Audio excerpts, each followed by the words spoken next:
And if we act quickly, we may still be able to stop the clock.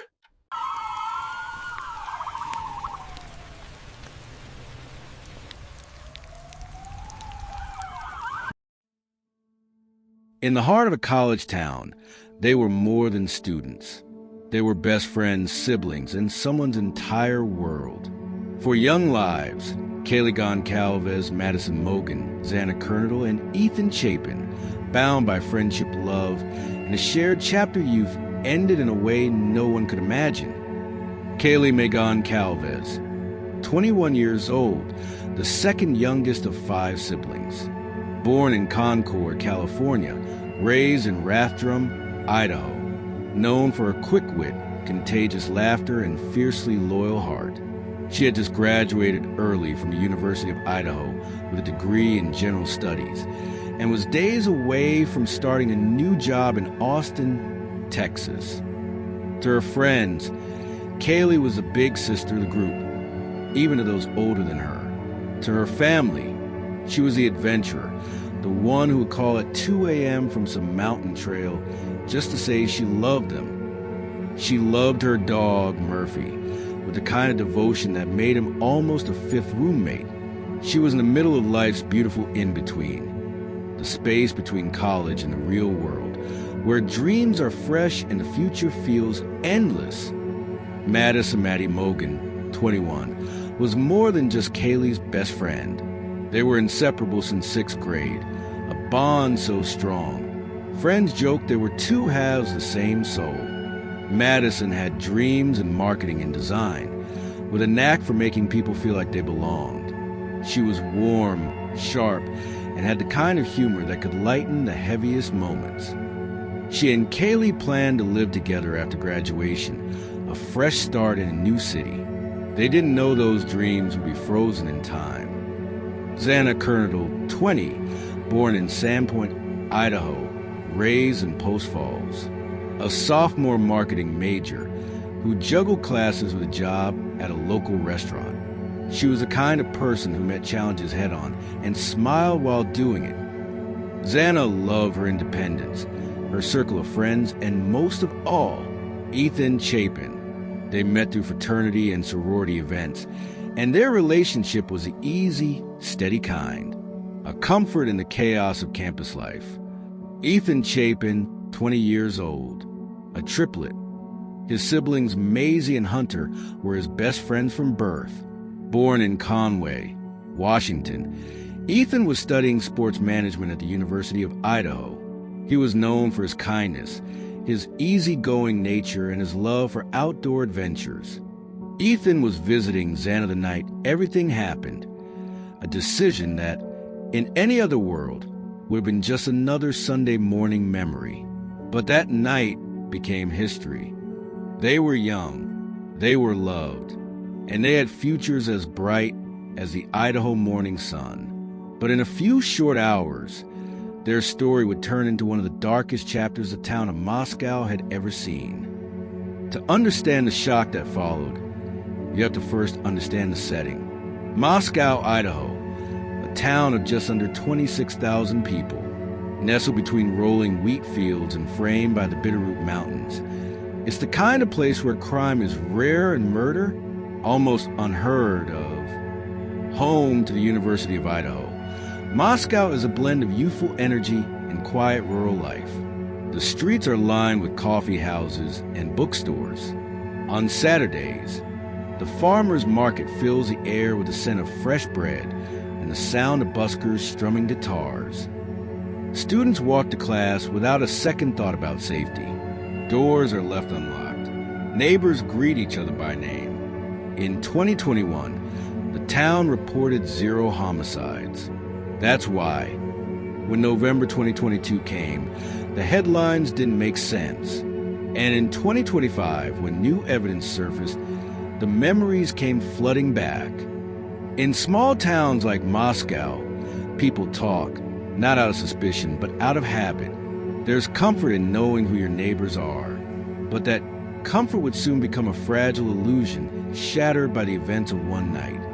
1122 King Road, a 6-bedroom, 3-bath rental house, a short walk from campus. It was known for its social energy. Parties on weekends, friends coming and going, and music drifting out of open windows. The 3 floors were home to several University of Idaho students, including Kaylee, Madison, Xana, and Xana's boyfriend, Ethan. The layout mattered, 3 levels, with bedrooms on each. That night, it would determine who lived and who didn't. In mid-November, Moscow nights get cold. Students bundle up, breath visible in the air. You can hear the wind to the pine trees and the faint hum of passing cars on Highway 95. On November 12, 2022, the university was still buzzing from the weekend. It was the start of the holiday season, and finals were just around the corner. For the students at King Road, it was a Saturday night like many before, but it would end unlike any other. What happened inside the house between 4 a.m. and 4:25 a.m. would haunt Moscow forever. The night began like any other. It was a Saturday. Football had been on earlier in the day. The air was cold enough to bite, but not enough to keep people indoors. The college crowd was out, laughing, drinking, and moving from one party to the next. But inside one house, events were aligning in a way no one could have imagined. Bryan Kohberger and Madison Mogan, best friends since childhood, started their night at a local bar, the Corner Club. Friends recall them laughing, taking selfies, and sharing drinks. It was nothing unusual for a Saturday. Xana Kernadle and her boyfriend Ethan Chapin spent the evening at a fraternity party. Ethan, a triplet, was known for his easygoing smile and love for sports. Xana, sharp and quick-witted, had plans of future. The night for them was just beginning. By 1:30 a.m., Kaylee and Madison had left the bar. They made their way to a popular food truck, the Grub Truck, a late-night staple for students. Surveillance video later captured them chatting, ordering pasta, and waiting for a ride home. They didn't seem rushed. They didn't seem worried. But someone, somewhere, may have already been watching. Xana and Ethan returned to 1122, King Road around the same time. Kaylee and Madison arrived minutes later, catching a ride from a friend. Inside, 2 other roommates, Bethany and Dylan, had already been in for the night. The hours between 2 o'clock and 4 a.m. were mostly still. Upstairs, Kaylee and Madison were likely talking and scrolling through their phones. Xana and Ethan were on the middle floor, perhaps watching TikToks and having late-night snacks. In the basement, Bethany and Dylan slept. But outside, there was movement.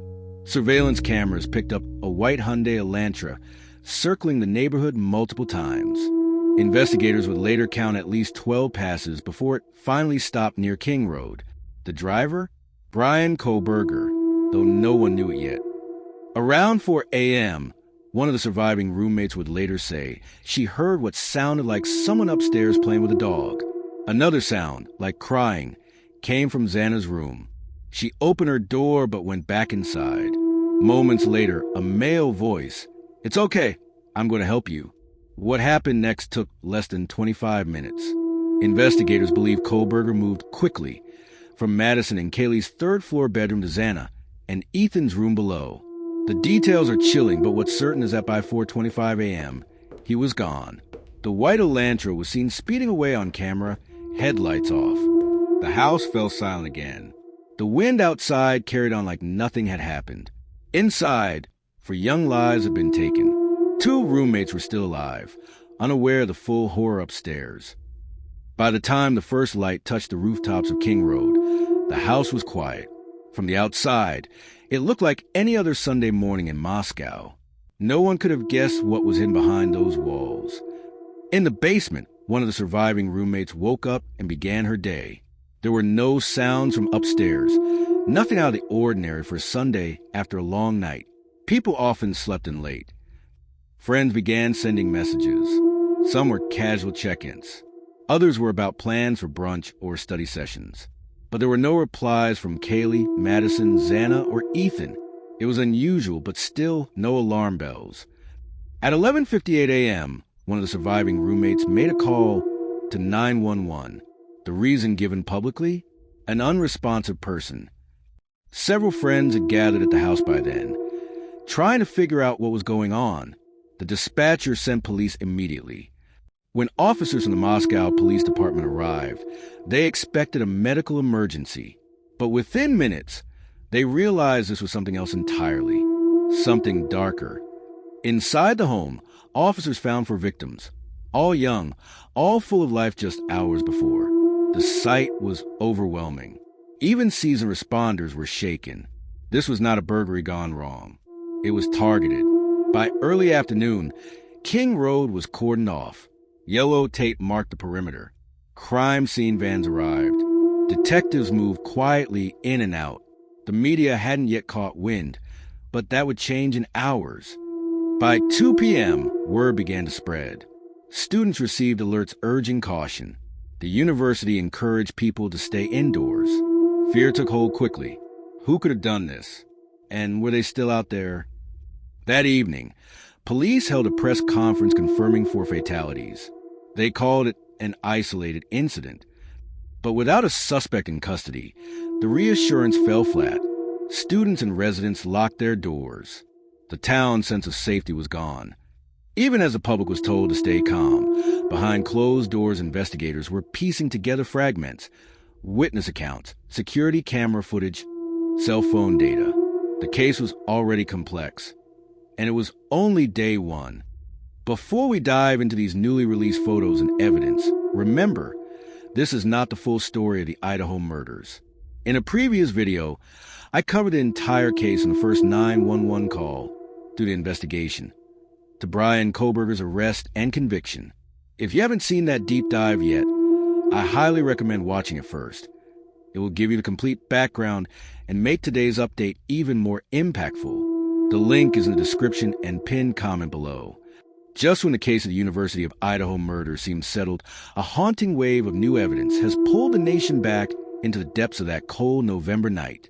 In August 2025, following Bryan Kohberger's guilty plea and sentencing to life without parole, law enforcement quietly released a series of crime scene photographs and evidence logs.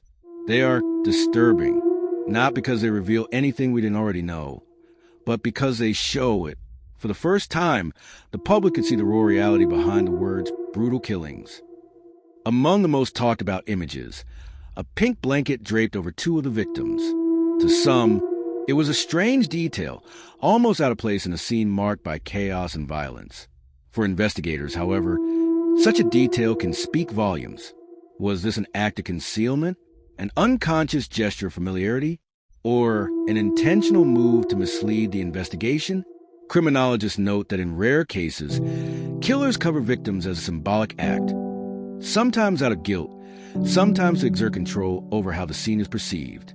Others argue it might have been placed there after killings, possibly by someone else in the house, unaware of the full horror that had unfolded. The photos also captured blood patterns on walls and door frames, and most chillingly, what appears to be a partial handprint. Forensic analysts emphasize that spatter tells a story. The size, shape, and direction of each droplet can reveal where a victim stood, how they moved, and even the angle of the weapon. The partial handprint, pressed about waist height, could indicate someone steadying themselves or bracing to move a body. Its placement aligns eerily with the prosecution's timeline, suggesting a moment where the killer may have paused before moving deeper into the house. The families now carrying on the memories of the 4 lives lost. I mean, everything about Kaylee was amazing. She was going to light the world on fire, and we're missing her. We're missing her. Yeah, every day.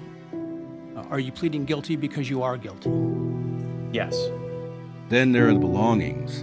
A hairbrush knocked from a dresser, a phone lying inches from a bed, a pair of shoes oddly positioned near the hallway. These details may seem insignificant, but they can speak to whether an attack was sudden and chaotic or carefully staged. In the Idaho house, some rooms seemed frozen in everyday normalcy. Others showed signs of sudden disruption. For investigators, this raises a possibility that the suspect may have moved selectively, targeting certain victims in sequence. Police reports accompanying the photos reaffirm much of what was stated in earlier affidavits. Yet the visual confirmation hits differently. Detectives interviewed in local media stressed that these images were never meant to sensationalize, but provide transparency in a case that had gripped the country. Within hours of release, the images went viral, dissected by amateur sleuths, true crime podcasters, and news outlets.